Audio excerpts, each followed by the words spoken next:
Au Moyen Âge, le bouclier représentait un élément indispensable de l'équipement de guerre de presque tous les combattants. Qu'il s'agisse d'un valeureux chevalier en armure brillante ou d'un simple fantassin dans l'armée, le bouclier lui procurait une protection personnelle contre les épées, les lances et les flèches. Mais le bouclier était aussi plus qu'une simple défense passive. Un guerrier habile pouvait non seulement bloquer les coups avec lui, mais aussi porter lui-même des coups avec le bord du bouclier ou repousser l'arme de l'adversaire sur le côté. Les boucliers apparaissent sur les champs de bataille durant toute l'Antiquité et le Moyen Âge sous des formes variées et ne disparaissent progressivement de l'équipement des armées qu'avec l'avènement de la poudre à canon. À l'époque des chevaliers, cependant, personne ne partait au combat sans bouclier. Dès le premier regard, il est évident que le bouclier médiéval devait être solide et en même temps léger, pour résister aux coups, tout en pouvant être manœuvré avec promptitude. Mais comment les artisans de l'époque parvenaient-ils à concilier ces exigences? Quel secret se cachait derrière les boucliers résistants et magnifiquement décorés que nous voyons sur les représentations chevaleresques? Dans cette vidéo, vous découvrirez de quels matériaux étaient faits les boucliers médiévaux, par quels procédés les maîtres boucliers les fabriquaient, et comment les techniques de fabrication des boucliers évoluaient au cours des siècles. Dans un moment, nous révélerons non seulement les détails de l'artisanat précis des armuriers médiévaux, mais aussi le rôle que jouaient les boucliers dans la culture médiévale, du champ de bataille aux emblèmes héraldiques sur les armoiries chevaleresques. Partons donc ensemble pour jeter un coup d'œil dans l'atelier médiéval et découvrir comment on fabriquait les boucliers au Moyen Âge. Avant de nous lancer dans le procédé de fabrication, proprement dit, regardons d'abord les matériaux de base dont étaient faits les boucliers. Les artisans médiévaux disposèrent d'une palette étonnamment variée de matières premières, du bois au cuir en passant par le métal. Chaque matériau contribuait à la combinaison de solidité et d'élasticité dont un bon bouclier avait besoin. Le bois formait le cœur de la plupart des boucliers. Ce n'était cependant pas n'importe quel morceau de bois. La préférence allait au bois léger et tenace qui ne se brise pas à l'impact, par exemple le tilleul, le peuplier ou le saule. Selon les sources conservées et les analyses de boucliers préservés, le bois de tilleul était le plus apprécié, pour sa combinaison de faible poids et sa capacité à ne pas se fendre dans les lignes des cernes annuelles. L'analyse de plusieurs dizaines de boucliers médiévaux conservés a par exemple montré que l'écrasante majorité d'entre eux étaient effectivement en tilleul. En Europe centrale, le tilleul était disponible et idéal. Le mot tchèque lipa, tilleul, a même donné naissance à l'ancien terme tchèque pour bouclier, lipek, ce qui indique son importance dans cet artisanat. Outre le tilleul, on utilisait aussi le peuplier ou le saule, également des essences assez légères et résistantes. Dans les pays nordiques, où le tilleul ne poussait pas, servèrent de même les conifères, les trouvailles de boucliers vikings des 9e et 10e siècles, par exemple du célèbre navire de Gokstad en Norvège, ont révélé qu'ils étaient fabriqués à partir de minces planches de sapin, d'épicéa ou de pin. Le fabricant de boucliers puisait donc dans ce qui poussait dans sa région, mais choisissait avec réflexion. Le bois devait être le plus léger possible, tout en étant solide. Le bois lourd et dur comme le chêne ou le hêtre ne convenait pas très bien, au contraire. Un bouclier en chêne aurait certes résisté à quelque chose, mais aurait pesé inutilement lourd, et son port aurait fatigué le combattant. Les exceptions étaient peut-être seulement les petits boucliers, où la taille moindre compensait le poids plus élevé. Mais les grandes pavesses, ou les boucliers de cavalerie, ne se faisaient certainement pas en chêne. Le cuir et autres produits animaux formaient le deuxième groupe clé de matériaux. La plaque de bois seule du bouclier n'aurait pas été suffisamment souple ni résistante contre l'éclatement. Le secret de la solidité du bouclier médiéval réside dans le fait que le bois était combiné avec du cuir ou de la toile. Les artisans recouvraient la surface du bouclier de cuir brut, éventuellement de grosses toiles, créant ainsi une sorte de coque de renforcement. On utilisait le plus souvent du cuir brut, c'est-à-dire non tanné, seulement séché, par exemple de bœuf, qui a une propriété extraordinaire. Quand il est mouillé, il peut s'étirer, et après séchage, il durcit et se rétracte.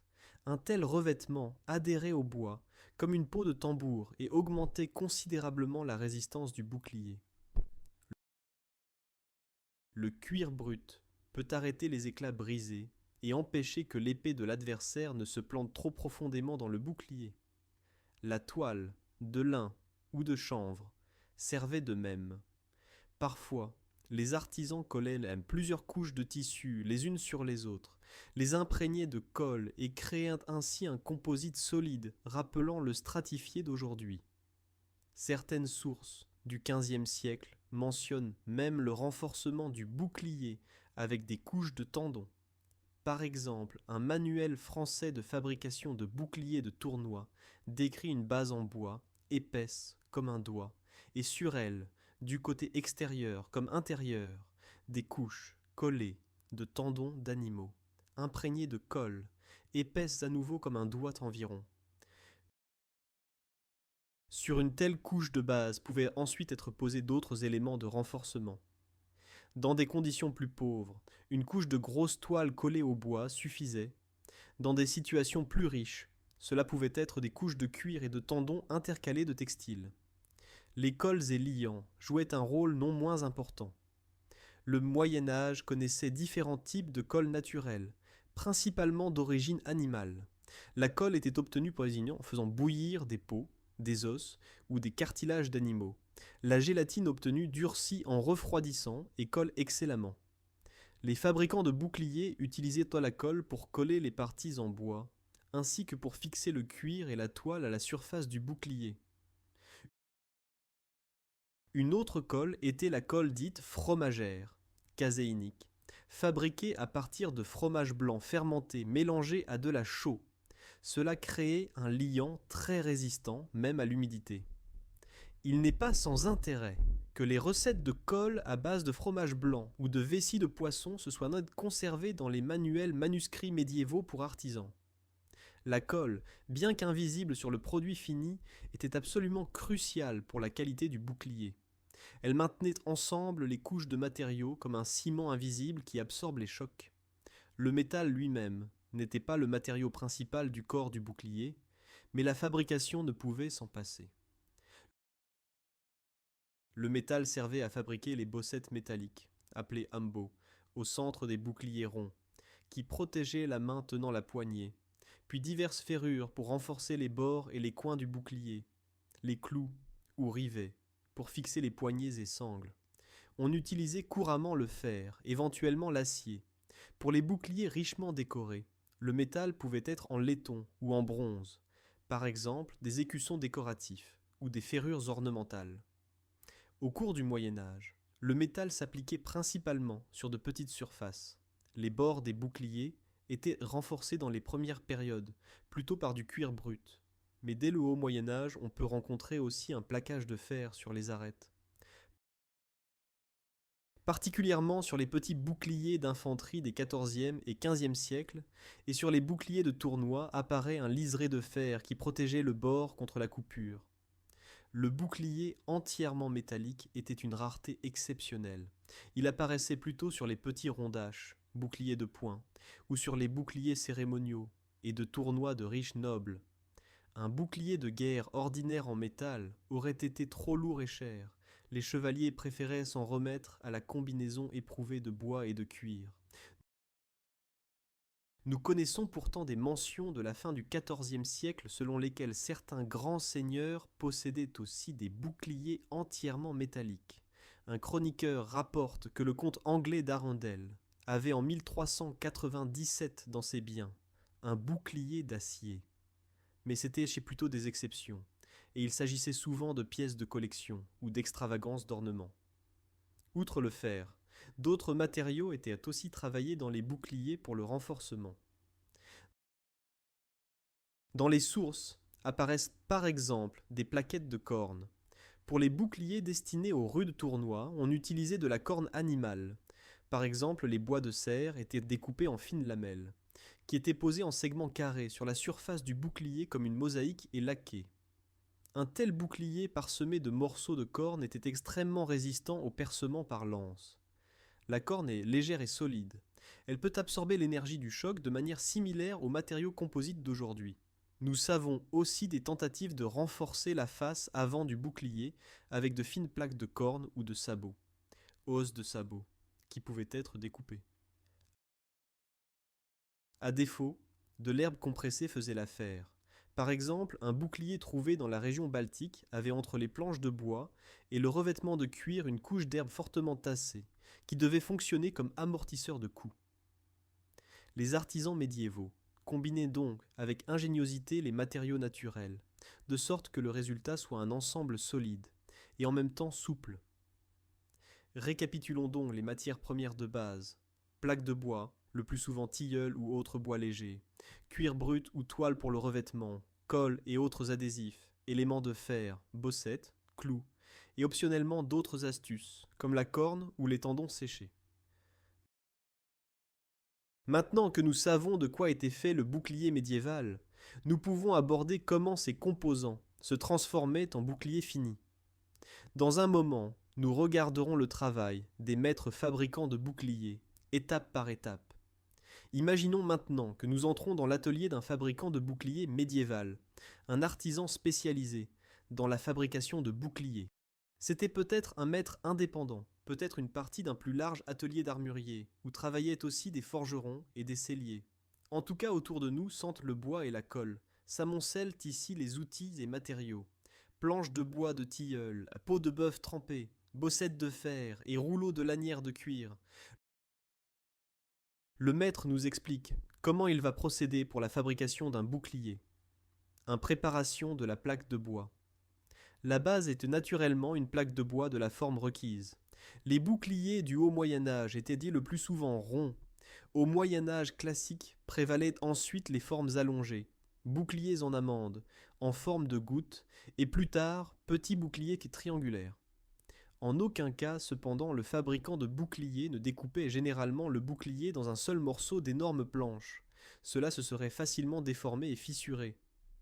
Au lieu de cela, il était habituel de composer le bouclier de plusieurs planches plus étroites. Le maître choisit plusieurs lattes de même épaisseur en bois de qualité, par exemple de tilleul, et enduit leurs arêtes de jonction de colle sur le côté. Il serre fermement les lattes l'une contre l'autre. Parfois, il les ligote provisoirement avec de la ficelle ou des serre-joints de menuisier, s'il en a à disposition, et laisse l'adhésif sécher. Cela crée une plaque de bois de base, qui consiste en fait par exemple en 7 planches étroites côte à côte. Cette méthode minimise la déformation du bois, les morceaux individuels se tiennent mutuellement en bride. Pour des boucliers plus petits d'un diamètre d'environ 60 cm, bouclier viking typique, les trouvailles historiques montrent l'usage d'environ 6 à 8 planches côte à côte. Elles n'étaient épaisses que d'environ 1 demi-centimètre à 1 centimètre. Notre maître travaille donc avec un matériau assez mince. La colle après séchage joint les planches de manière fiable. Pour plus de sûreté, l'artisan peut encore fixer par derrière 1 ou 2 chevilles de bois en travers des joints. Il perce des trous à travers les joints et y enfonce des chevilles, pour que les joints tiennent même sous contrainte. Maintenant, il a devant lui une surface de bois dans laquelle il découpera le bouclier proprement dit. Avec un compas ou une ficelle attachée à un piquet, il trace sur les planches un cercle et le découpe au périmètre avec une scie ou un croissant. Couteau spécial.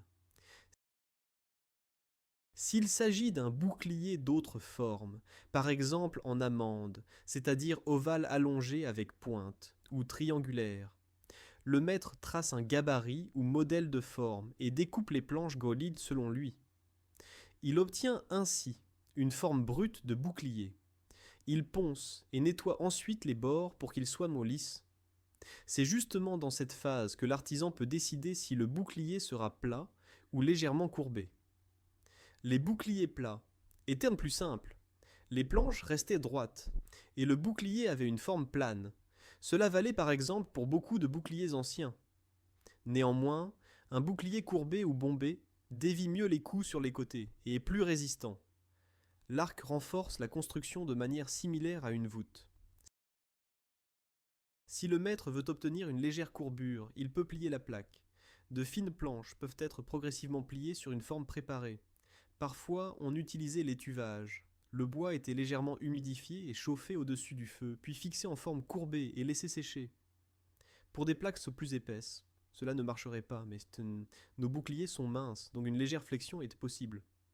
Une autre méthode était de lier la plaque fraîchement collée avec des cordes en forme légèrement concave et de la laisser sécher ainsi. Après relâchement, le bois conservait souvent une légère courbure. Certains boucliers médiévaux conservés sont effectivement légèrement bombés en arc. En tout cas, après cette phase, le fabricant de boucliers a un support de bois fini, une sorte de plaque de contreplaqué de la forme requise. 2. Renforcement des bords et du centre. L'étape suivante est de s'assurer que le bouclier ne se fende pas au premier coup dur sur le bord. C'est pourquoi le maître renforce les bords du bouclier. Il existe 2 méthodes principales qui s'utilisaient au cours des siècles, et souvent se combinaient aussi. Bords de cuir et liserés métalliques. Les boucliers anciens ont au périmètre une bande de cuir brut fixée. Notre artisan prend une longue bande de cuir de bœuf solide, suffisamment large pour envelopper le bord du bouclier des 2 côtés. Il trempe le cuir pour qu'il s'assouplisse et puisse être façonné. Puis, il l'applique au périmètre du bouclier, et soit le coude, soit le rivette. La couture se fait en perçant à intervalles réguliers des trous, avec un poinçon à travers le cuir et le bois, et en cousant fermement le cuir au bord avec de solides ficelles de lin, ou une fine lanière. Tous les quelques centimètres, nous voyons donc un point qui va de la face avant par-dessus le bord vers l'arrière et resserre le col de cuir.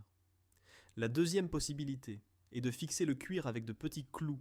Le maître peut clouer le cuir avec de petits clous de fer directement dans le périmètre du bouclier. Dans les 2 cas, quand le cuir sèche, il se contracte fortement et le bord est ainsi protégé comme par une bande de matière dure et tendineuse. Pour les boucliers plus tardifs, notamment les plus petits, s'impose aussi le liseré de fer. Le fabricant de boucliers se fait fabriquer à la forge une fine bande de tôle de longueur correspondante. Elle doit couvrir tout le périmètre. Il applique ensuite cette bande métallique sur le bord et à intervalles réguliers perce des trous pour les rivets.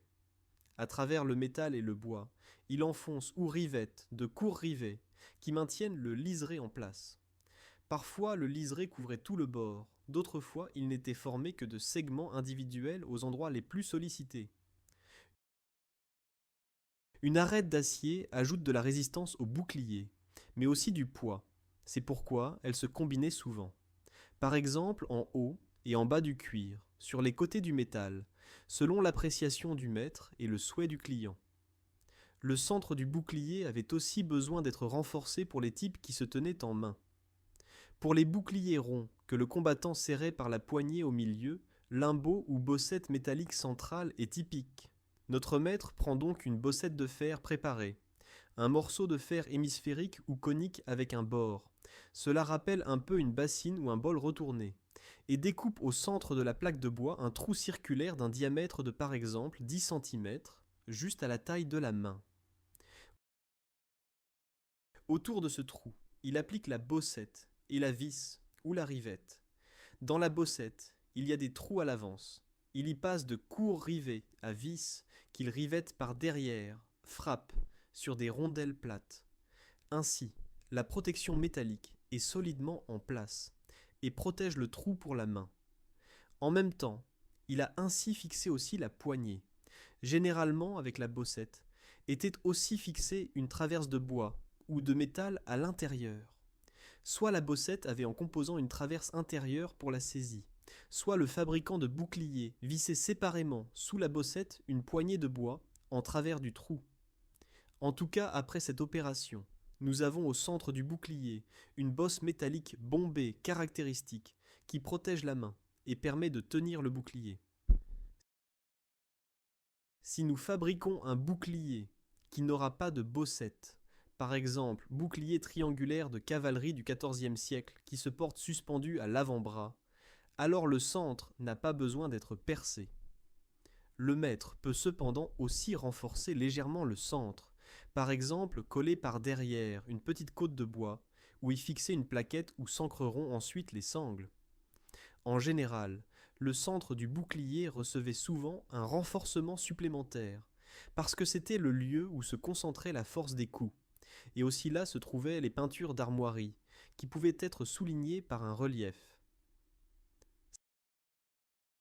Certains boucliers conservés du XVe siècle ont au centre seulement une saillie suggérée en bois ou toile. Le bouclier triangulaire plat du chevalier n'avait plus besoin de bossettes métalliques, et était donc lisse, mais parfois se faisait pour la forme des clous ou bosses centraux comme ornement. 3. Revêtement du bouclier de cuir ou toile. Vient maintenant le moment clé où le bouclier reçoit sa cuirasse, de cuir ou de tissu. Notre maître a déjà préalablement trempé dans l'eau un grand morceau de cuir de bœuf pour qu'il s'assouplisse et puisse bien se façonner. Maintenant, il étend ce cuir brut mouillé sur tout le bouclier du côté avant. Le cuir doit couvrir aussi les bords et idéalement dépasser un peu vers l'arrière. Le fabricant de boucliers lisse soigneusement tous les plis et bulles pour que le cuir adhère le plus étroitement possible. Puis il prend un pinceau avec de la colle et commence à coller le cuir au bois. Il enduit généreusement tant le support de bois que le dessous du cuir. La colle pénètre dans les pores du matériau et commence à durcir. S'il utilise de la toile au lieu du cuir, il procède de même. Il enduit densément la plaque de colle, puis pose le tissu, éventuellement plusieurs couches. Avec la toile, il peut faire directement des couches. Il enduit le bois de colle, applique le premier morceau de grosse toile, l'imprègne de colle au pinceau du côté extérieur. Il met la deuxième couche de tissu, et encore de la colle, et ainsi 3 à 4 couches peut-être. Celle-ci crée ensuite une coque composite solide. Dans notre cas, nous travaillons avec du cuir. Le revêtement de cuir était fréquent pour les boucliers de guerre, parce que le cuir résiste mieux au tranchage. Le maître a donc collé le cuir, et maintenant il assure encore mécaniquement ses bords. Nous nous souvenons qu'il avait déjà auparavant cousu le bord avec du cuir. Maintenant nous avons un revêtement de surface entière, dont les bords peuvent être cousus par l'artisan au liseré de cuir inférieur. Nous le voyons passer l'aiguille au périmètre. Le cuir de revêtement supérieur est ainsi proprement joint au liseré sur le bord. Quelque part, il peut aussi coudre le cuir à la bossette centrale. Sur les boucliers vikings, se sont conservés des cas où les bords du cuir brut étaient accrochés sous les têtes de rivets autour de la bossette. En pratique, cela ressemblait à ce que le cuir avait des trous découpés, les rivets passaient à travers et le pressaient contre la plaque. Notre bouclier avec bossette peut donc avoir le cuir fixé au centre, sous le bord de la bossette métallique et au bord cousu. Si nous fabriquons un type de bouclier sans bossette, généralement le cuir se repliait par-dessus le bord et se collait aussi du côté intérieur du bord, éventuellement assuré par de petits clous. Quand tout est en place, nous laissons le bouclier sécher. Dans l'atelier chaud, la colle et le cuir sèchent, le cuir se rétracte et se tend. Après séchage, la surface du bouclier est dure comme du parchemin et très solide. Essayez d'imaginer que vous frappiez un tel bouclier avec une épée. La lame devrait trancher le revêtement de cuir dur qui maintient ensemble les planches en dessous. Au lieu que le bois se brise, le revêtement répartit la force du coup sur la surface. C'était la raison pour laquelle les fabricants de boucliers médiévaux accordaient grand soin à cette étape. Certains boucliers étaient revêtus des deux côtés. Par exemple, les grandes pavesses des guerriers hussites avaient du cuir épais, ou plusieurs couches de toile aussi du côté intérieur, arrière, pour que toute la plaque soit renforcée et aussi protégée de l'humidité. Le revêtement arrière était aussi utile quand le bouclier de l'intérieur ne devait pas être du bois nu, mais par exemple s'y peignait ou s'y appliquait pour protection. Pour les boucliers ordinaires plus petits, cependant le revêtement de devant et par-dessus les bords suffisait. Il existait encore une technique habile que maîtrisaient les maîtres fabricants de boucliers du bas Moyen-Âge, la fabrication de boucliers laminés. Au lieu d'une couche plus épaisse de planches, le bouclier était fabriqué de plusieurs plaquages très fins, baguettes de bois, qui se collaient en croix les unes sur les autres avec de la colle. Il en résultait une sorte de contreplaqué médiéval avec direction perpendiculaire des fibres dans les couches voisines. ce qui éliminait la fissuration. Ces plaquages se collaient sur une forme courbée, de sorte que le bouclier obtenait directement une forme bombée. Cette technologie était plus laborieuse et n'apparaît qu'au bas XVe et XVIe siècle pour certains boucliers d'élite. Paillard-Lecture rotelles italiennes, boucliers circulaires des fantassins de la Renaissance. Dans notre période du Haut Moyen Âge, nous rencontrons plutôt la méthode plus simple, surface de planche revêtue de cuir, comme nous venons de le décrire. Mais il est fascinant que le principe du bois stratifié similaire au contreplaqué était déjà connu à l'époque. 4. Installation des sangles et attaches. Dès que nous avons le bouclier enveloppé et renforcé, il est temps de s'assurer que le combattant puisse le tenir ou le porter confortablement. La méthode de fixation diffère selon le type de bouclier. Pour le bouclier rond avec bossette, c'est simple. Nous avons déjà ajouté au centre la poignée par laquelle le bouclier se sert du poing. Il ne reste donc qu'à enrouler ou recouvrir cette poignée de cuir pour qu'elle ne presse pas dans la main, et éventuellement y fixer une dragonne par laquelle le combattant peut suspendre le bouclier sur son dos quand il ne combat pas justement. Cela se faisait en accrochant au bord du bouclier une courroie, par exemple rivetée ou fixée à un petit crochet, pour que le bouclier puisse se porter en bandoulière. Pour les plus grands boucliers de cavalerie de forme triangulaire qui couvrent aussi une partie du corps, on utilisait un système de 2 à 3 sangles de cuir à l'intérieur. Notre maître fixe donc par derrière du bouclier de larges bandes de cuir, une pour le bras, avant-bras, et une deuxième pour la main, paume. Ces bandes, souvent appelées à l'italienne en armes, se fixent soit en passant par des fentes préparées à l'avance dans la plaque, soit simplement se rivent. Le maître découpe dans le bouclier 4 petits trous en 2 rangées, passe les extrémités de la sangle et les assure sur la face avant par rivetage. Les têtes de ces rivets peuvent alors être cachées sous la peinture décorative ou une autre couche de toile. Il en résulte 2 boucles horizontales à l'intérieur du bouclier. La supérieure, le chevalier, la passe sur le bras près du coude et l'inférieure, il la saisit dans la main. Ainsi, le bouclier est fermement assis sur la main et peut se manœuvrer. En plus de cela, le fabricant de boucliers ajoute souvent encore une 3e courroie en plus, la sangle de suspension. C'est une sangle plus longue, sur laquelle le combattant peut porter le bouclier sur son dos quand il monte à cheval, et n'a pas besoin de l'avoir en main, ou quand il grimpe au rempart, etc. Cette sangle de suspension peut se détacher rapidement avec un mousqueton ou une cheville de bois pour ne pas gêner au combat. Bref, la fixation du bouclier est conçue pour qu'il soit le plus ergonomique possible. Du côté intérieur du bouclier, nous voyons donc soit une poignée pour le bouclier à bossette, soit un système complexe de sangles pour les pavesses et boucliers triangulaires. Pour le confort, on intercalait parfois aussi un rembourrage aux endroits où la main heurte le bouclier. Parex, un morceau de feutre ou de cuir sous la sangle au coude pour amortir le choc quand quelque chose frappe dans le bouclier. Notre bouclier peut donc déjà se tenir comme le faisaient les guerriers médiévaux. Nous avons ainsi terminé la construction. Base de bois, renforcement des bords et du centre, revêtement de cuir, tenue. Le bouclier est à ce moment pleinement fonctionnel.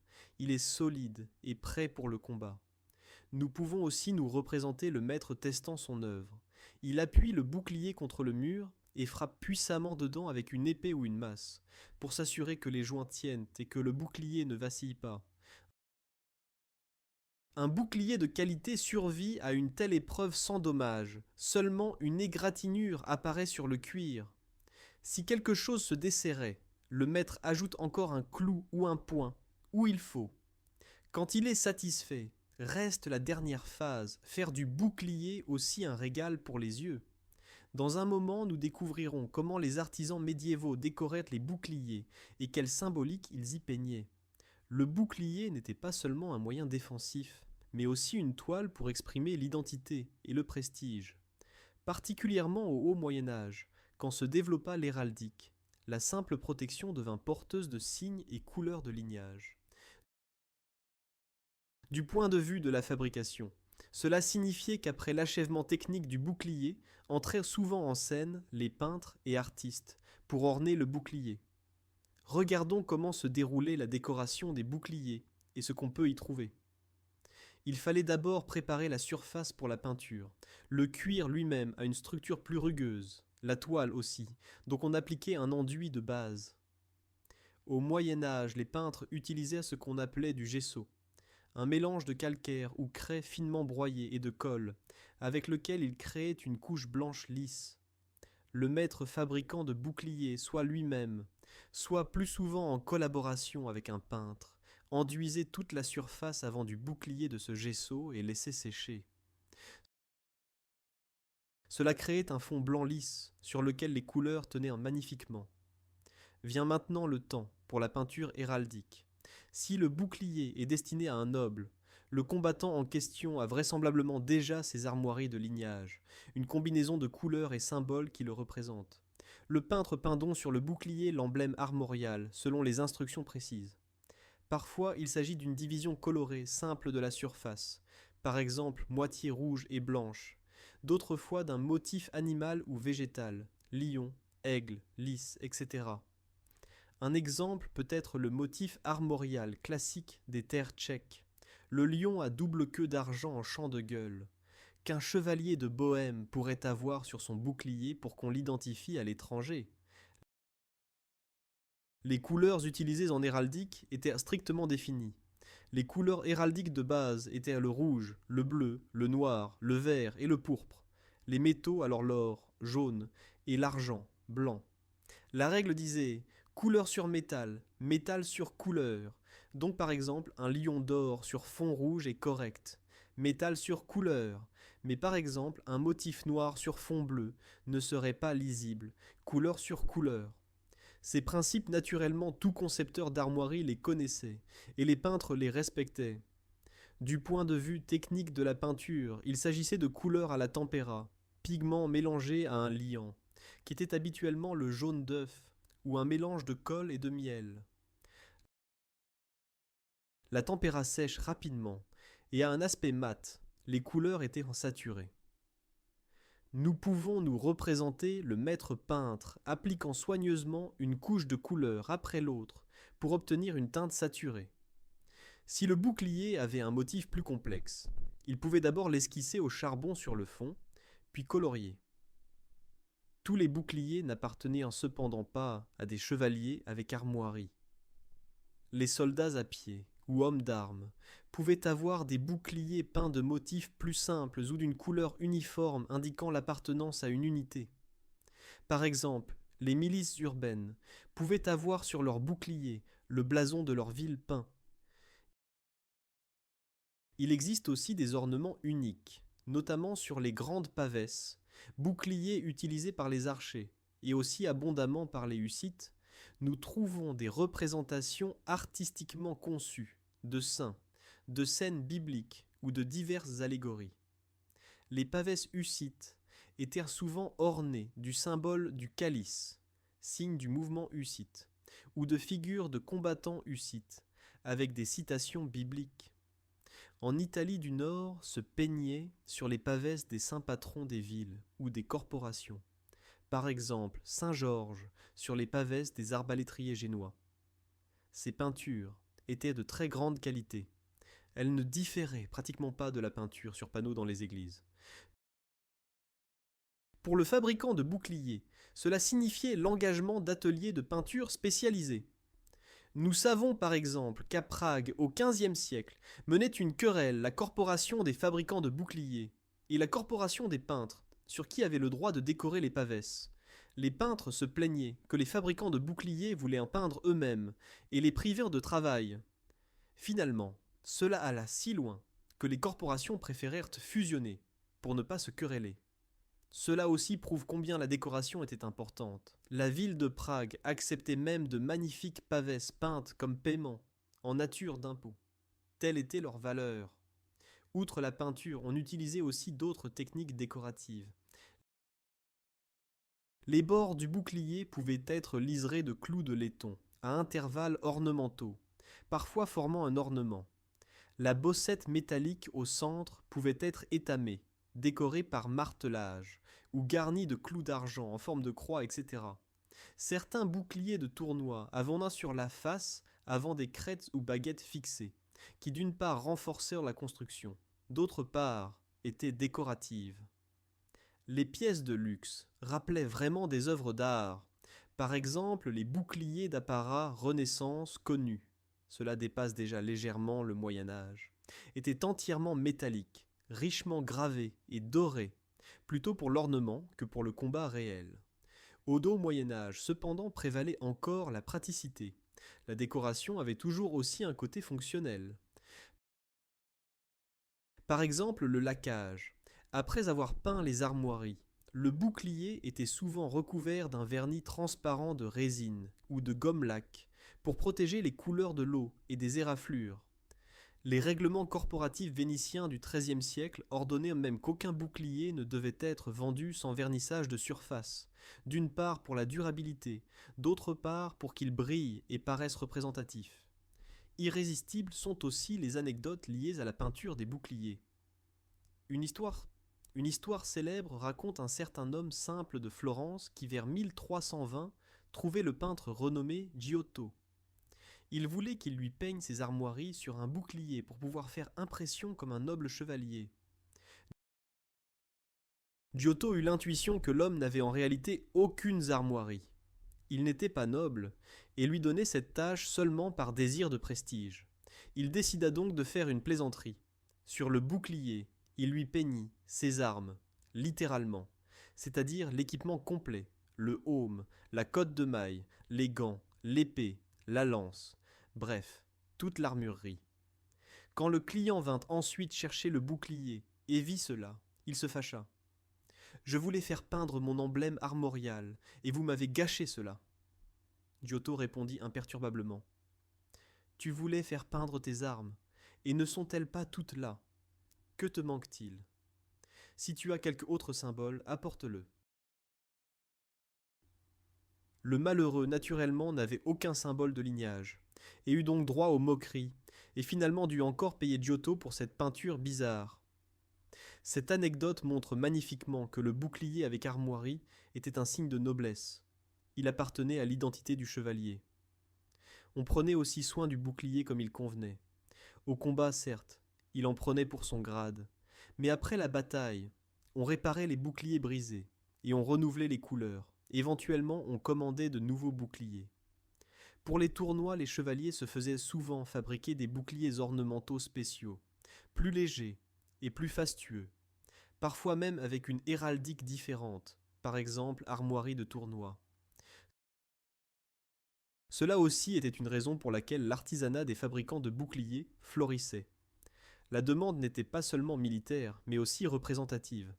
En résumé, on peut dire que les boucliers médiévaux étaient décorés de peintures colorées, symboles et vernis protecteurs qui leur donnaient une personnalité. Dans cette vidéo, nous nous concentrons cependant principalement sur la fabrication, et celle-ci évoluait avec la marche des siècles en même temps que changeaient les formes et l'usage des boucliers. Dans un moment, nous regarderons donc les différents types de boucliers médiévaux, et quelles différences dans la fabrication ils amenaient. Le Moyen-Âge dura des siècles entiers, et pendant ce temps changèrent non seulement les armes et la manière de combattre, mais naturellement aussi les boucliers. Maintenant que nous savons comment se fabriquaient les boucliers en général, nous pouvons examiner comment les différents types de boucliers ressemblaient et en quoi leur fabrication différait. Nous passerons progressivement des boucliers ronds du haut Moyen-Âge, à travers les hauts boucliers romans, en amande, jusqu'aux pavèses gothiques et petites rondaches de la fin du Moyen-Âge.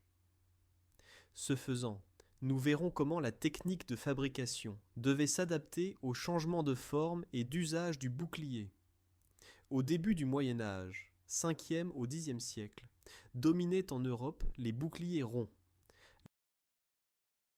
Les portaient les tribus germaniques, les guerriers vikings, les slaves et les premiers chevaliers dans la période sombre après la chute de Rome.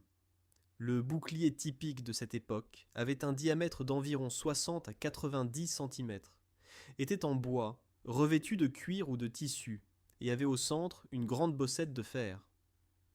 Comme nous l'avons déjà décrit, il se fabriquait à partir de fines planches collées ensemble. Par exemple, les boucliers vikings mentionnés de Gokstad, 9e siècle, étaient faits de 8 planches d'épicéa et de sapin d'une épaisseur de seulement 6 mm.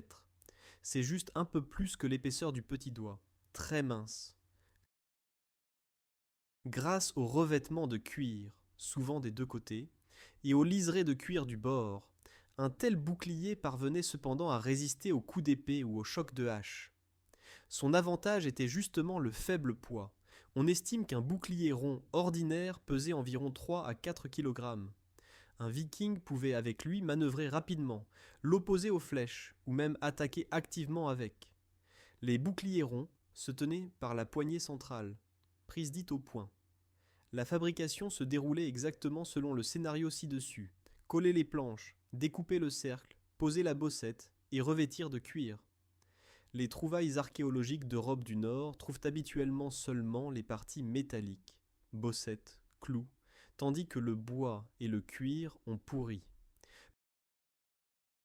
Pourtant quelques uniques se sont trouvés si bien conservés qu'il est possible de se faire une idée. Par exemple, à Théard, en Lettonie, fut découvert un bouclier du 9e siècle enterré dans un marécage, qui resta partiellement intact. Il était fabriqué de fines planches de sapin, revêtues de cuir devant comme derrière, qui étaient de plus cousues au bord et au centre au trou pour la poignée. Entre le bois et le revêtement de cuir était intercalée une couche d'herbe compressée comme rembourrage amortissant les coups. Et plus encore, le bouclier n'avait pas une bossette de fer, mais de bois. Au centre dépassait donc une saillie hémisphérique sculptée dans le bois et fixée par des chevilles de bois. Celle-ci protégeait la main de manière similaire à la variante de fer. Sur cette trouvaille étaient indemne visibles des entailles sur la bossette de bois des coups, donc elle servait clairement au combat. Cette particularité constructive, bossette de bois, était cependant plutôt une exception. Beaucoup plus souvent nous trouvons des bossettes métalliques, mais il est bon de savoir que de telles expériences existaient aussi. Les boucliers ronds du Haut Moyen Âge étaient généralement plus plats, mis à part la légère courbure des planches que nous avons mentionnées, et leur fabrication était répandue dans toute l'Europe. Il est intéressant que les combattants de Grande Moravie et des Pchémislides dans nos contrées utilisaient vraisemblablement des boucliers semblables. Des mentions écrites. Nous apprenons que par exemple, l'armée morave au IXe siècle avait des boucliers sans nombre. Un voyageur arabe, Ibrahim ibn Yacoub, qui visita Prague au Xe siècle, écrit que dans la ville, Fraga, Prague, se fabriquent sa selle, brides et boucliers épais pour les combattants locaux. Cela suggère que les artisans tchèques fabriquaient déjà alors des boucliers en grand. Ce terme de boucliers épais peut se comprendre comme fortement renforcé, peut-être justement revêtu de cuir épais. Les boucliers ronds de cette ère pouvaient avoir une décoration assez simple. Parfois, ils étaient unicolores, par exemple mordant de goudron noir pour protéger le bois. D'autres fois, ornés d'ornements simples, comme un cercle autour de la bossette ou des bandes peintes. Les Vikings, par exemple, enduisaient parfois leurs boucliers de couleurs vives pour effrayer l'ennemi avec un mur de boucliers bigarrés. La fabrication du bouclier rond était donc relativement rapide et bon marché. C'était un type massivement répandu pour les combattants à pied comme à cheval du haut Moyen Âge. Avec le tournant des XIe et XIIe siècles arrive un changement marquant dans la forme des boucliers. Apparaît le bouclier dit en amande, parfois aussi dit en forme de goutte ou kite shield en anglais. C'était un bouclier de forme allongée, plus étroit en haut, plus large en bas, et arrondi en forme rappelant une amande ou une goutte. Ce bouclier mesurait en hauteur environ 1 mètre, parfois même plus, et couvrait aux combattants presque tout le corps jusqu'aux genoux. L'illustrèrent notamment les chevaliers normands qui partirent au combat d'Hastings, 1066, avec de tels boucliers. Sur la célèbre tapisserie de Bayeux, nous voyons les guerriers normands tenant justement ces longs boucliers, souvent encore avec bossette centrale. Du point de vue fabrication, le bouclier en amande était une continuation de la tradition. Toujours base de bois, revêtu de cuir. Seulement la taille augmenta, dont le fabricant de boucliers devait joindre plus de planches et choisir soigneusement l'épaisseur pour que le bouclier ne soit pas trop lourd. Le poids d'un grand bouclier en amande pouvait être même d'environ 5 à 7 kg, ce qui était déjà une charge considérable. Mais les chevaliers le portèrent suspendu à l'avant-bras, ce qui répartissait le poids. La fabrication incluait une légère courbure. Ces boucliers étaient généralement légèrement bombés pour mieux envelopper le corps de côté. Le fabricant de boucliers l'obtenait comme nous l'avons décrit, en pliant les planches au séchage. Les bords des boucliers en amande se renforçaient avec du cuir brut, éventuellement une combinaison de cuir et de renforts métalliques aux endroits les plus sollicités. Au début, XIIe siècle, ces boucliers ont encore une bossette métallique au centre, mais à mesure que se perfectionnèrent les sangles et qu'on combattait avec eux principalement les chevaliers montés, la bossette disparaît progressivement. Le chevalier découvrit en effet qu'il n'avait pas besoin de tenir le bouclier par la poignée au centre. Il était plus avantageux de répartir le poids sur l'avant-bras. Du coup, le trou pour la main n'était pas nécessaire et le centre pouvait être lisse. Au XIIIe siècle, les boucliers chevaleresques prennent ainsi plutôt une forme triangulaire. Le bord supérieur s'égalise et la bossette ne se rencontre presque plus. Pour le fabricant de boucliers, cela signifiait adapter la fabrication, sangle au lieu de poignée. Comme nous l'avons décrit, il fixait à l'intérieur 2 courroies, celles-ci devant être très solides. On utilisait du cuir épais, bien tanné, parfois double, et les rivets se doublaient à l'extérieur de rondelles métalliques, pour ne pas s'arracher de la plaque. Certains fabricants de boucliers ne rivetèrent même pas les sangles, mais les lassaient à travers de petits trous et les nouaient derrière. Cela garantissait une liaison souple qui ne s'arrachait pas. Cette méthode de fixation est appelée par une source du XVe siècle à la manière du lassage. Les boucliers en amande de l'ère romane étaient souvent unicolores ou bicolores avec un emblème simple. L'héraldique chevaleresque naissante leur donna bientôt des peintures caractéristiques. La fabrication de la peinture se déroulait, comme nous le savons déjà, par application de gesso et de couleurs à la tempéra. La tradition normande, aux XIe et XIIe siècles, utilisait aussi des ferrures décoratives. Les bords des boucliers pouvaient être ornés de bandes métalliques en croix ou liserés de bronze, mais c'étaient plutôt des variantes de luxe. La plupart des boucliers étaient revêtus de cuir et simplement peints. Du bouclier en amande se développa vers le milieu du XIIIe siècle le bouclier triangulaire plus petit, souvent appelé bouclier gothique ou bouclier de cavalerie du haut Moyen Âge. Ce bouclier avait un bord supérieur à peu près droit, et les côtés convergeaient vers la pointe inférieure. Il couvrait le torse du cavalier, mais plus les cuisses entières comme l'en amande. Il était plus pratique pour les chevaliers, qui à cette époque commençaient à porter de meilleures armures aux jambes, donc n'avaient plus besoin d'un si grand bouclier. La fabrication du bouclier triangulaire était une discipline de maître. On choisissait habituellement tilleul ou peuplier comme bois. La plaque se courbait beaucoup en arc pour que le bouclier soit fermement assis contre le corps. L'épaisseur de la plaque pouvait être un peu plus grande, disons autour de 8 à 10 mm, parce que le bouclier était plus petit et répartissait mieux la force des coups dans sa voûte.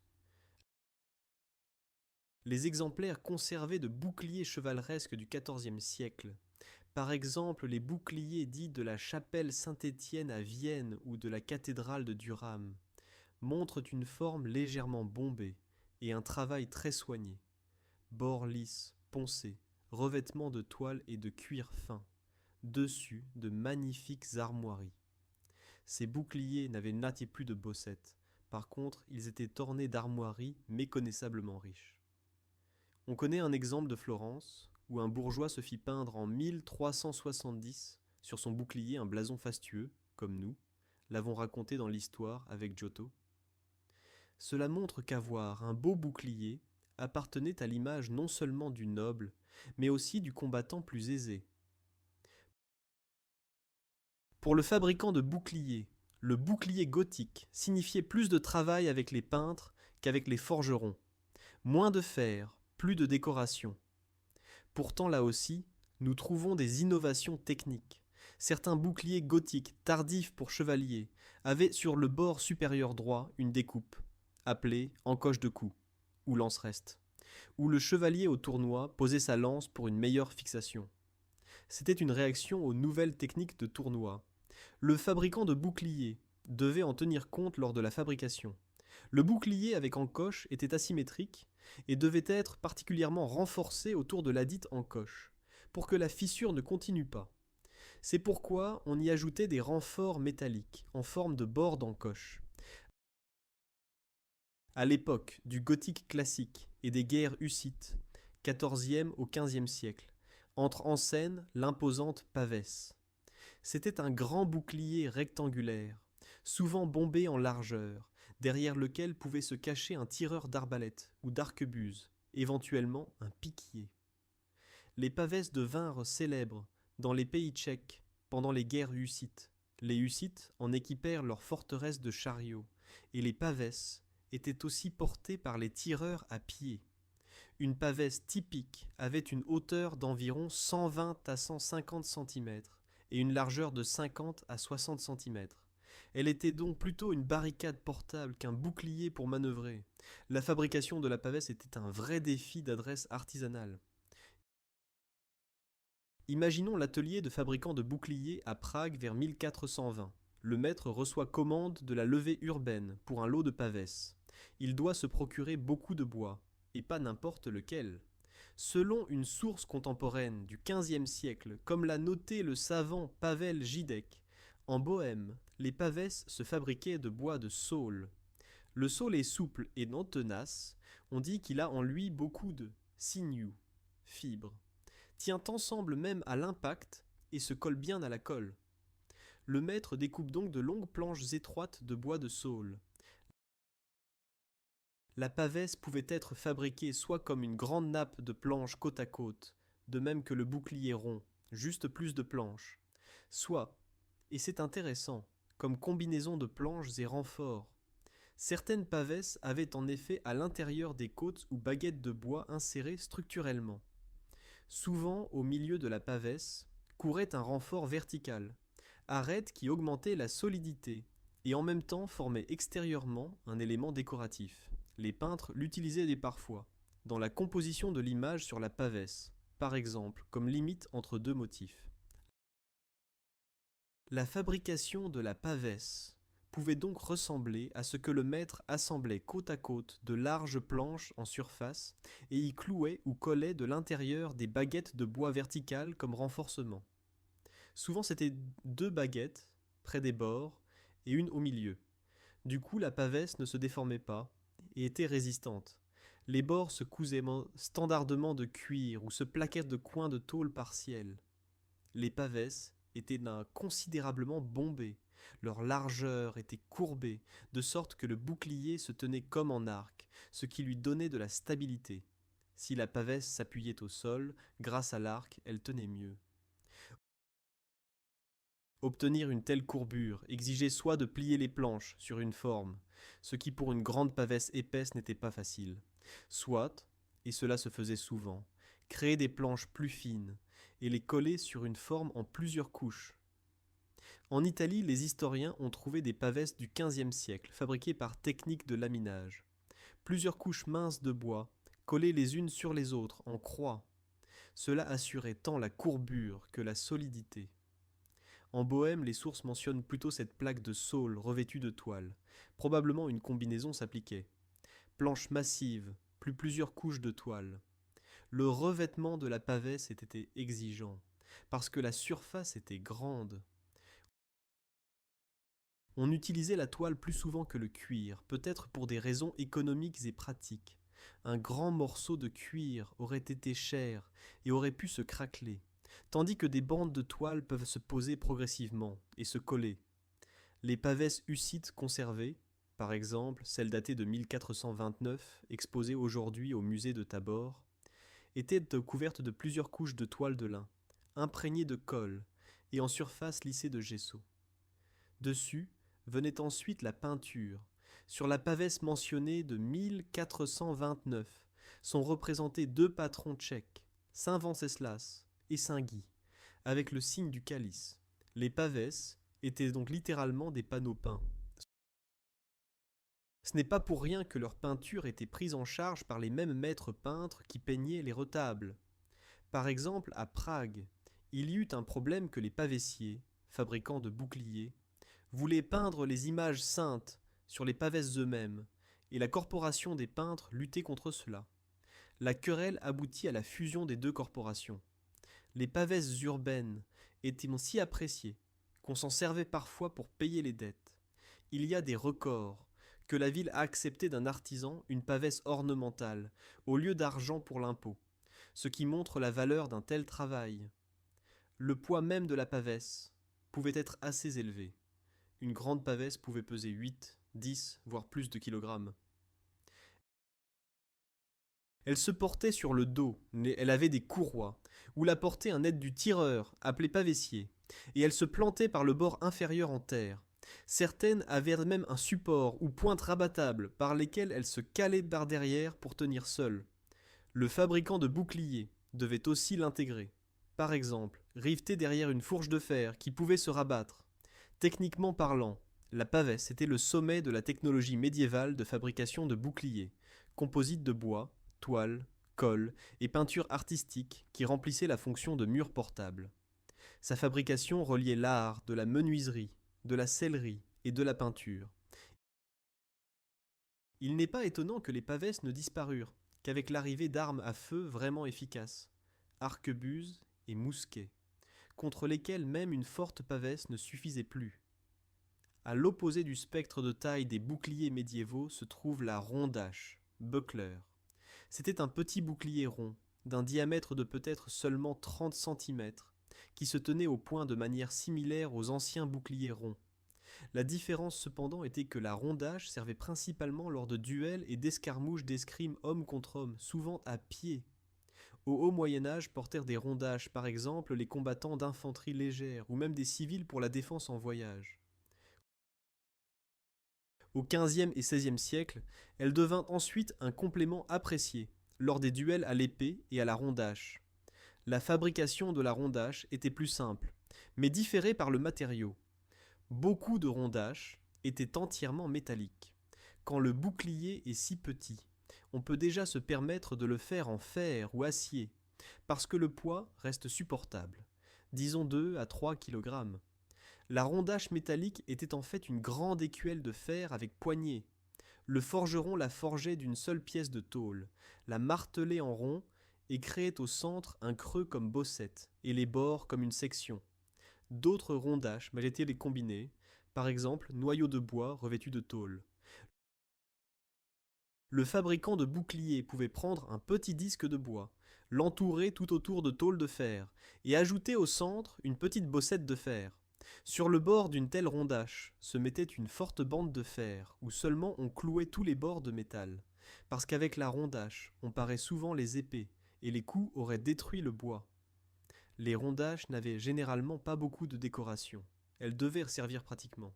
Néanmoins, certaines pièces nobles pouvaient y porter des armoiries, même sur la rondache, soit gravées dans le métal, soit peintes sur la surface de bois. La plupart des rondaches restaient cependant noircies, métal, ou revêtues de cuir brut, seulement pour une meilleure prise. La fabrication de la rondache se déplaçait donc plutôt de l'atelier du fabricant de boucliers vers l'atelier de l'armurier forgeron, au moins au bas Moyen-Âge. Les mentions de rondache dans les sources tchèques parlent de quais boucliers de poing. Celles-ci étaient impopulaires dans les combats homme contre homme. Par exemple, les rondachiers, fantassins mercenaires du XVIe siècle, étaient équipés d'une longue épée et d'une rondache. Les rondachiers de la guerre de 30 ans furent les derniers soldats qui utilisaient encore vraiment les boucliers en Europe au combat, et justement les rondaches. Ces boucliers étaient déjà généralement en fer. Pour clore l'énumération des types, mentionnons encore quelques spécialités qui distinguaient la fabrication des boucliers. Les boucliers de tournoi, c'étaient des boucliers destinés non à la guerre réelle, mais aux joutes chevaleresques sur le terrain de tournoi. Parfois, ils avaient la forme du bouclier triangulaire classique. D'autres fois, ils étaient adaptés pour une discipline concrète. Il existait par exemple des boucliers pour tournois à l'épervier. C'étaient de plus petits boucliers sans arête tranchante, pour que les chevaliers ne se blessent pas, ou des boucliers avec encoche pour lance pourjoute, course à la lance. Comme nous l'avons mentionné, certains avaient sur le côté droit un arc découpé, où s'adaptait exactement la base de la lance à l'impact. Les boucliers de tournoi devaient taille résister au choc violent de la lance. De telles lances étaient souvent munies d'extrémités émoussées, et les boucliers ne se brisaient pas comme dans les films. Plutôt ils se pliaient. Pour que la résistance augmente, les maîtres fabricants de boucliers pour la noblesse fabriquaient des boucliers de nombreuses couches de toile et tendons. Une source française de 1446 indique que les boucliers de tournoi en France se faisaient de bois de l'épaisseur du doigt et étaient renforcés de tendons des deux côtés.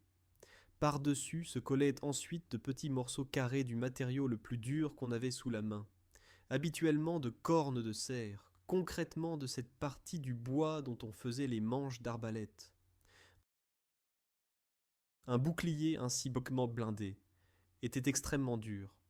Parfois les chevaliers exagéraient de telles astuces. Et même apparaissent des rapports que dans certains tournois, on interdisait les boucliers garnis de fer ou de cornes, pour que tous aient les mêmes conditions, et que les armes se plantent mieux dans les boucliers, et que le public voit des éclats plus spectaculaires voler dans les airs.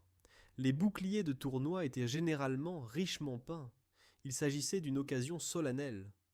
Un tel bouclier pouvait être même entièrement doré, pouvait avoir dessus des décorations collées de feuilles métalliques ou de fourrures qui n'auraient eu aucune chance de survivre au combat âpre, mais au tournoi on le tolérait. Pour le fabricant de boucliers, il n'était pas inhabituel de fabriquer sur demande un bouclier qui se démonte spectaculairement au cou pour que le vainqueur brille, ou au contraire un bouclier si solide qu'il résiste aux chocs répétés. Cela dépendait de l'accord entre chevaliers. Une autre spécialité était le tara, qui apparut à la toute fin du Moyen Âge, au XVe siècle. Le tara, c'était un bouclier géant, encore plus grand que la pavesse, destiné contre les armes à feu. En fait, une barricade portable de bois massif derrière laquelle se cachaient les tireurs avec des coulevriniers. Les taras étaient utilisés par exemple par les armées hussites, et plus tard l'armée des États. La fabrication du taras n'était pas de la menuiserie fine, c'était d'épaisses planches assemblées en grandes plaques, parfois remplies de terre ou revêtues de cuir mouillé pour résister au feu. Les taras étaient si lourds qu'ils devaient être portés par plusieurs gars ou transportés sur des chariots. Ils appartiennent ici plutôt pour être complets. Il s'agissait vraiment plutôt de fortifications de campagne que de boucliers personnels. Nous avons ainsi passé en revue les principaux types de boucliers du Moyen Âge et vu comment le procédé de fabrication s'adaptait. Bouclier rond, planche mince et grande bossette, bouclier de cavalerie, plus de sangles et peinture héraldique, pavesse, stratification de toile et renforts massifs, rondache, parfois même pièces entièrement d'acier. Par-delà toutes les différences, les unissent cependant des traits communs, combinaison de bois et cuir colle comme base et effort de concilier solidité et poids. Les maîtres médiévaux parvenaient avec ces moyens à créer des moyens de protection qui firent leur preuve dans d'innombrables batailles. Maintenant, vous vous demandez peut-être qui étaient ces habiles créateurs et comment ils s'intégrèrent dans la société de l'époque. Dans un moment, nous nous concentrerons sur eux. Nous parlerons des corporations de fabricants de boucliers, de leur position et de ce qu'impliquait être fabricant de boucliers à l'époque des chevaliers. Chaque bouclier dont nous avons parlé devait passer par les mains d'un artisan habile. Mais qui étaient ces gens ? Étaient-ce des spécialistes indépendants ou partis d'ateliers d'armuriers ? Et comment la société les appréciait-elle ? Regardons l'artisanat des fabricants de boucliers du point de vue social et économique. Au haut Moyen Âge existait de nombre de corporations artisanales étroitement spécialisées, et dans beaucoup de villes nous trouvons aussi la corporation des fabricants de boucliers. Ces maîtres de boucliers, en latin parfois scutiferi ou scutari, étaient des experts qui s'occupaient de la fabrication de boucliers défensifs. Par exemple, des sources tchèques du XIIe siècle nous apprennent l'existence de villages de fabricants de boucliers. Certains villages, près des châteaux, portaient des noms dérivés des boucliers, ce qui suggère que leurs habitants avaient l'obligation de fournir des boucliers aux seigneurs. Des chartes de l'époque nous apprennent directement les noms de gens désignés comme fabricants de boucliers. Donc la profession existait. Au XIVe et XVe siècle, dans les plus grandes villes fonctionnaient des corporations où se regroupaient les fabricants de boucliers, souvent avec d'autres métiers apparentés. À Venise, par exemple, les fabricants de boucliers relevèrent de la corporation des peintres, par logique, puisque la peinture était partie intégrante du produit. Cette corporation avait même en 1283 des statuts que les fabricants de boucliers devaient présenter leurs produits au maître de corporation pour contrôle de qualité. Par exemple, la règle que tous les boucliers revêtus de cuir doivent être revêtus proprement, comme les meilleurs de la caravane, et que personne ne doit vendre de boucliers non vernis. Nous en voyons que la qualité était étroitement surveillée. Le bouclier devait être fiable, car la vie du combattant en dépendait. Les fabricants de boucliers devaient en maîtriser plusieurs métiers simultanément. Le travail du bois, menuiserie, le traitement du cuir, cela, limité avec la sellerie ou la maroquinerie. Les opérations de forge de base, riveter le fer, monter les éléments métalliques, et parfois aussi la peinture. Ce n'est pas pour rien qu'ils se rapprochèrent des peintres à Prague. Pour information, au milieu du XVe siècle à Prague, il y eut des tiraillements entre la corporation des fabricants de boucliers et la corporation des peintres sur qui avait le droit de peindre les armoiries sur les pavès. Les deux professions voulaient en tirer profit. La querelle traîna jusqu'à ce qu'elle soit résolue par la fusion des deux corporations en une seule corporation, des fabricants de boucliers et peintres de pavès. Cela nous dit que les pavès étaient un article si apprécié que même les peintres voulaient leur part du gâteau. L'importance des fabricants de boucliers témoigne aussi du fait que leurs produits se payaient parfois. Comme mentionné, la ville acceptait des pavès dans les arsenaux au lieu d'argent, et les chroniques vantent les beaux boucliers offerts au roi. Par exemple, en 1410, le roi anglais Henri IV chargea le maître fabricant de boucliers, Richard Isaac, d'acheter colle, corne, cuir et bois de tilleul, et de fabriquer au roi des boucliers spéciaux. Et il put engager des gens de son métier, donc convoquer d'autres fabricants de boucliers au service. Ce record montre combien il était important d'avoir des fabricants de boucliers de qualité, même pour l'arsenal de cour. Le roi voulait les meilleurs boucliers, et assura dons maîtres et matériaux. Économiquement parlant, le bouclier n'appartenait pas aux parties les plus chères de l'équipement de guerre, mais ce n'était pourtant pas bon marché pour l'homme ordinaire. Si une épée simple pouvait coûter autant que le salaire annuel d'un manœuvre, un bouclier revenait peut-être à quelques salaires mensuels. Naturellement, cela dépendait de la qualité. Un simple bouclier de bois revêtu de cuir brut sans décoration serait relativement accessible, tandis qu'un bouclier peint avec armoiries, dorures et bossettes de qualité coûterait beaucoup plus. Les fabricants de boucliers profitaient aussi des commandes en série. Par exemple, la ville commandait 50 pavès pour la garnison des remparts, où un noble équipait 20 mercenaires de sa suite de boucliers uniformes avec blason peint. De telles commandes assuraient la subsistance à la corporation. Socialement, les fabricants de boucliers étaient des artisans respectés, car ils travaillaient pour la couche militaire. En temps de paix, leur art s'appliquait aussi ailleurs. Par exemple, ils fabriquaient des boucliers cérémoniaux pour les fêtes chevaleresques, des boucliers pour messagers, ceux-ci portaient de petits boucliers aux armes, et même par exemple des accessoires de théâtre. Les chroniques médiévales mentionnent que lors des fêtes de cour, on fabriquait parfois des boucliers géants comme décoration. Le fabricant de boucliers pouvait donc travailler sur des commandes purement pratiques, comme purement ornementales. Il est remarquable que les savoir-faire des fabricants de boucliers se transmettaient dans certaines familles. Le maître avait des apprentis qui l'enseignaient tous ses tours. Comment bien cuire la colle pour qu'elle ait la bonne force?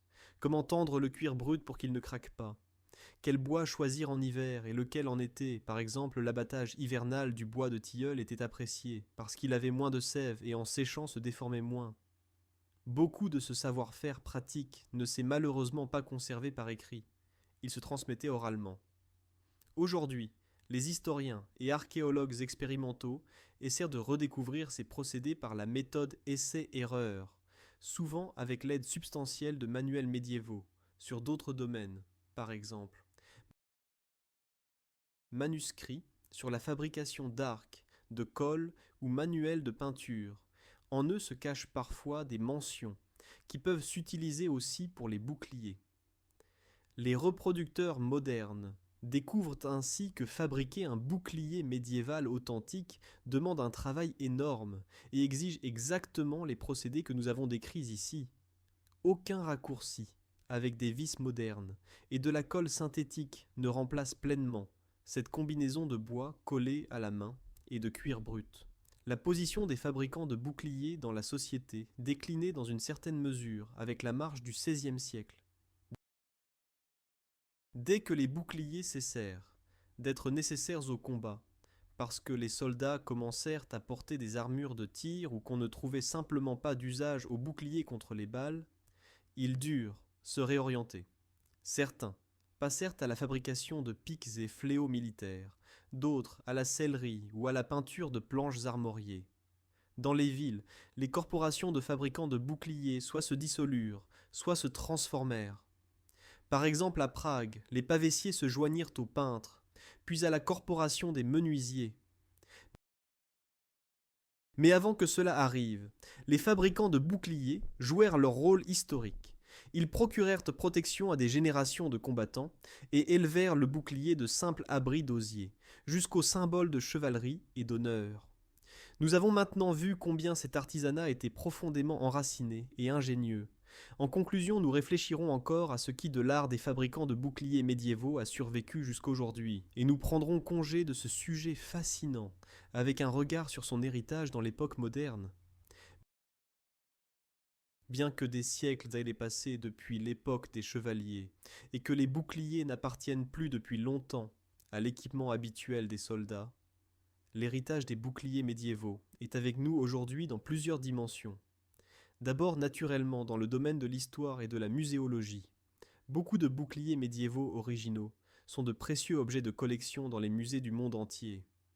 Quand vous allez voir aujourd'hui par exemple l'arsenal de Vienne ou de Paris, vous y verrez des boucliers gothiques conservés avec des armoiries décolorées, des pavesses des guerres hussites ou des rondages cloutés. Ces artefacts nous impressionnent encore par la précision du travail.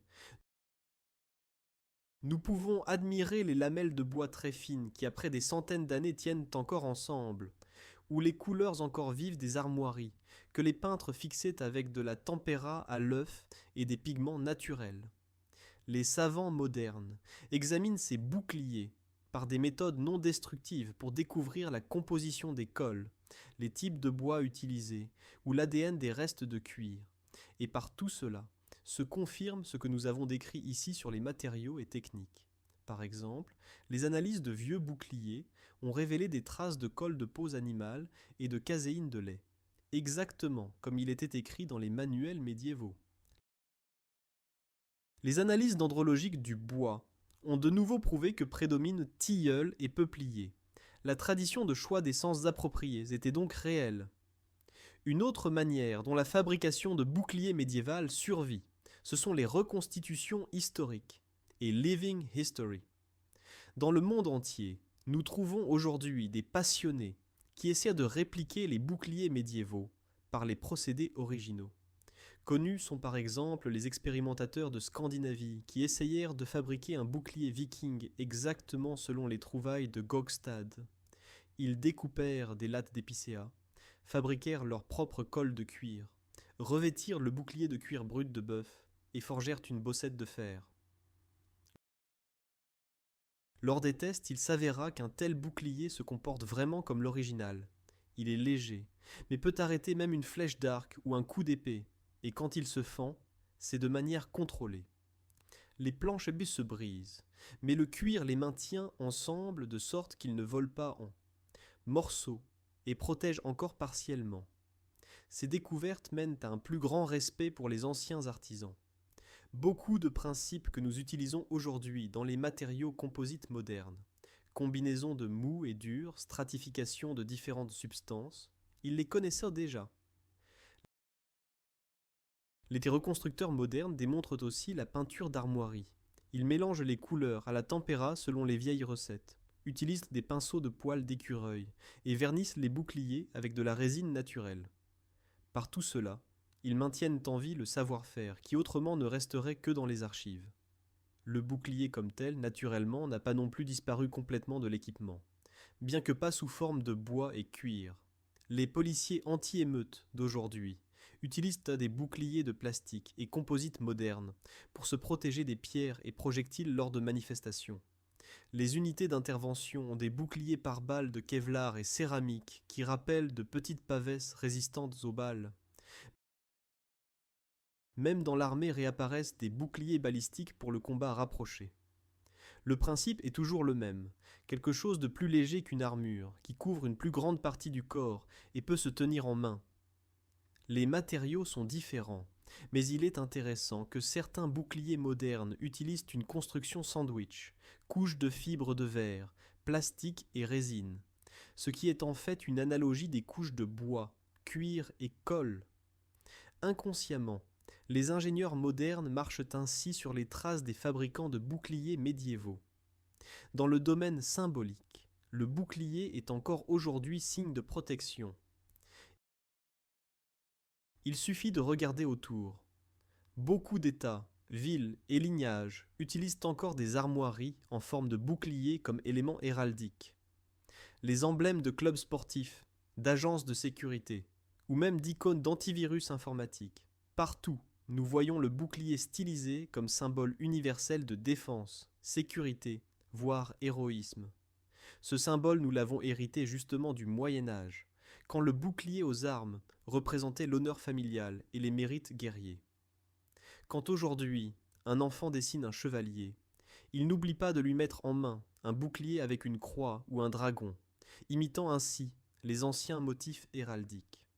En ce sens, les boucliers médiévaux vivent encore dans notre culture, dans les histoires, films et rêves de héros.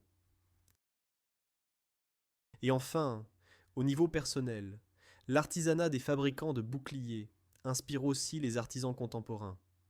Certains virtuoses se sont lancés dans la fabrication manuelle de répliques historiques de boucliers pour les besoins d'escrimeurs ou seulement comme décoration.